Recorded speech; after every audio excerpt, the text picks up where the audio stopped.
Hi, everyone. Welcome back to CHR's Real Life, Real Hope podcast. I'm Maureen McGuire. I'm Senior Vice President for Advancement at CHR. And today we have a very special guest. It's Dr. Brittany Liebla.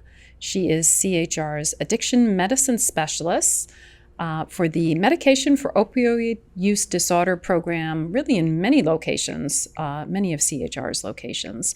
And she's got a lot of knowledge to share with us today. So welcome, Brittany. Thank you. You're listening to the Real Life, Real Hope podcast, brought to you by CHR.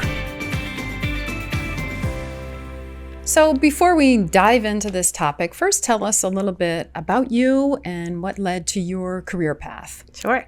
So I started off as an emergency room nurse and a sexual assault nurse examiner. And then I went on to get my master's to be an acute care nurse practitioner. Once I started that, lost somebody very, very close to me to an opioid overdose and really just didn't understand opioid use disorder or the treatment for it and just had to learn more.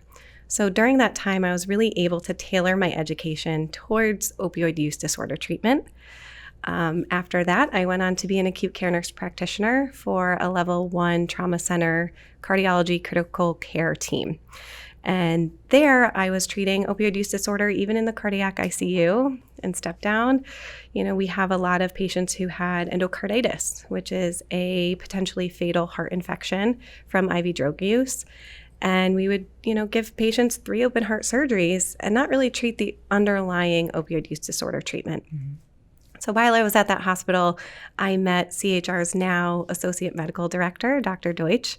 And through her mentorship, I was able to really delve into the intricacies of opioid use disorder treatment and became the first inpatient waivered Suboxone provider. Got my doctorate and really just wanted to do it full time. So came here to CHR. Wow. Well, to CHR's good fortune. Absolutely. So you're in a unique role. You've seen the opioid use crisis from different perspectives in your career. How would you describe the opioid use crisis today in Connecticut? It's disheartening. It's absurd right now. We know that fentanyl came out around 2013 and really overtook our illicit drug market around 2016, 2017.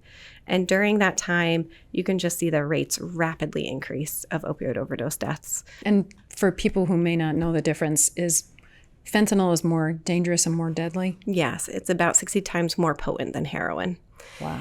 And because of that, Connecticut ranks number 8 in the states in America with the worst opioid overdose death rates. So Connecticut is very disadvantaged in terms of our rates. Wow. Yeah. So you're seeing just a very widespread. Yeah. But also, as you see that, what do you see as some of the myths and misconceptions that people have about the opioid use crisis? I could do an entire podcast on the myths alone for opioid use disorder and the treatment. I think the most common one I come into contact with would be really that people think addiction is a moral choice. And we know that it's not. If we put rats in a cage with cocaine or heroin, they will use until they overdose and die almost every time. And rats don't have morals that we know of. Right. We know that the American Society of Addiction Medicine defines addiction as a primary, chronic, and reoccurring disease of the neurocircuitry of the brain that really involves motivation, impulsivity, and those areas of the brain become hijacked when someone uses drugs. It really becomes indistinguishable from real survival. And it becomes a pathological pursuit of pleasure. It's not just a moral choice.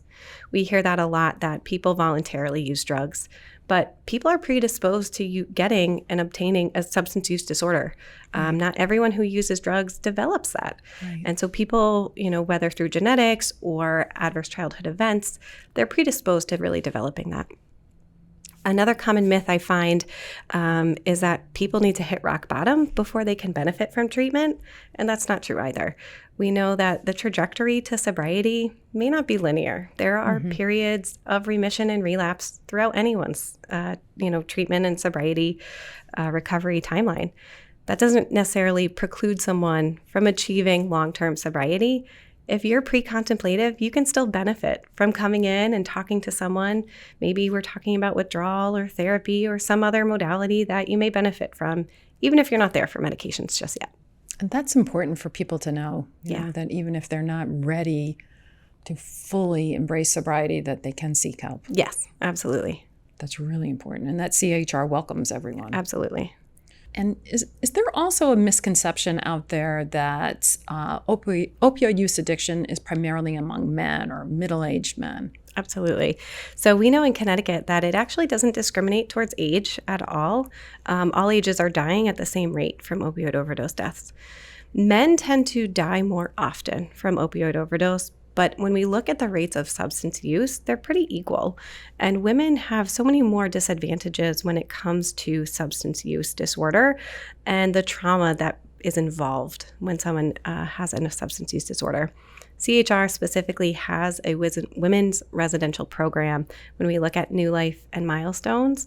So if you're concerned about your level of care and your opioid use disorder treatment and you feel like you would benefit from that, you can always meet with us and we can see if you meet, the certain eligibility criteria and if it would be beneficial. And what about women and pregnancy? Yeah. So there's this common myth that women in pregnancy should get off their medications, their opioid agonist therapy that's being used for opioid use disorder, and that's not true. We know that there's a lot of stigma attached to pregnant women who are on opioid use disorder treatment medications. The biggest thing I would recommend is talk to your provider, because 9 times out of 10, women should be encouraged to stay on their medications. They're providing the most stable environment for the baby and for themselves. We know that time period is so risky in terms of stress and risk of relapse and return to use. So we want patients, mothers, and children to be in the most stable environment possible. So tell us about the Pathways program. Sure.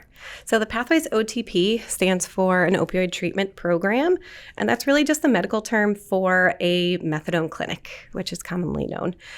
So there we do the supervised daily dosing of methadone, but we do so much more than just the medication. We know that opioid use disorder treatment is a mix between the stabilizing medications, the therapeutic services, and the psychosocial support. So we aim to meet all of those.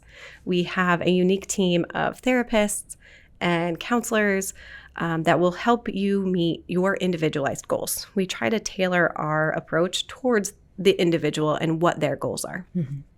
Our team is also uniquely made of a recovery support specialist. So that's someone with lived experience, and it really enriches the patient experience tenfold. They're there to help sort of just navigate all the nuances that can occur when new to addiction treatment. So it's someone who's walked in their footsteps. Absolutely. And, they can provide counseling, and they can also provide things like transportation or assistance with admission, maybe to a higher level of care, or getting insurance or an ID, all those little things that make a big difference when, just starting that treatment. Wow. Yeah. And methadone, is that something that people receive every day? Is it a daily basis? Yes. So methadone is very federally regulated. So it is a daily supervised liquid. It's cherry flavored, and they drink it. They come in Monday through Saturday, and we'll get a take-home bottle on Sunday. As your stability and your sobriety time and everything else sort of stabilizes, then patients are eligible for more and more take-homes. What is it like for people when they first start treatment? They're going through withdrawals, and what's that process like? Yeah, withdrawal can be so frightening for patients. It feels like death. We know the scariest things to withdraw from are alcohol and benzos, because they have a significant increased risk of seizures and death.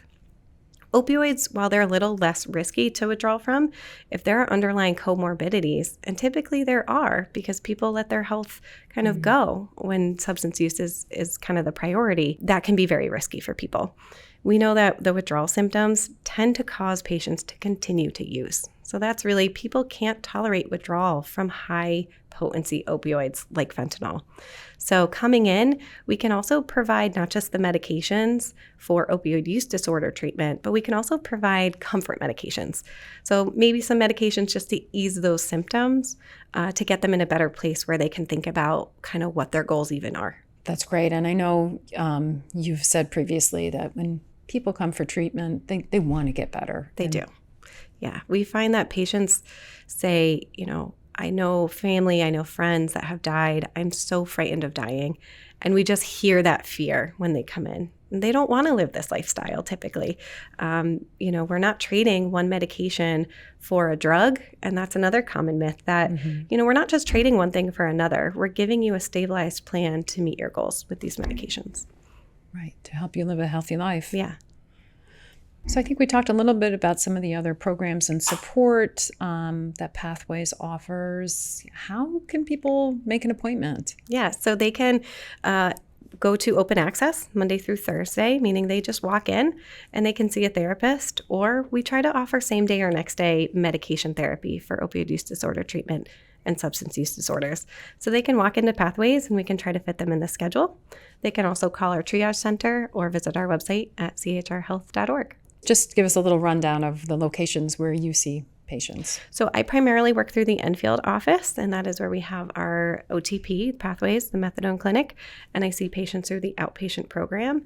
I also will see patients occasionally in our Putnam office through telehealth services, Bloomfield, Danielson, pretty much all around. Great. Yeah. Great. Thank you. This is really helpful, and it's a big problem that our whole society really has to embrace and get behind. So thank you for the work you're doing. Yeah. This podcast is brought to you proudly by CHR, where real life meets real hope. Visit chrhealth.org to explore resources and services. Be sure to like and subscribe wherever you get your podcasts. Please rate and review and join the conversation on social media.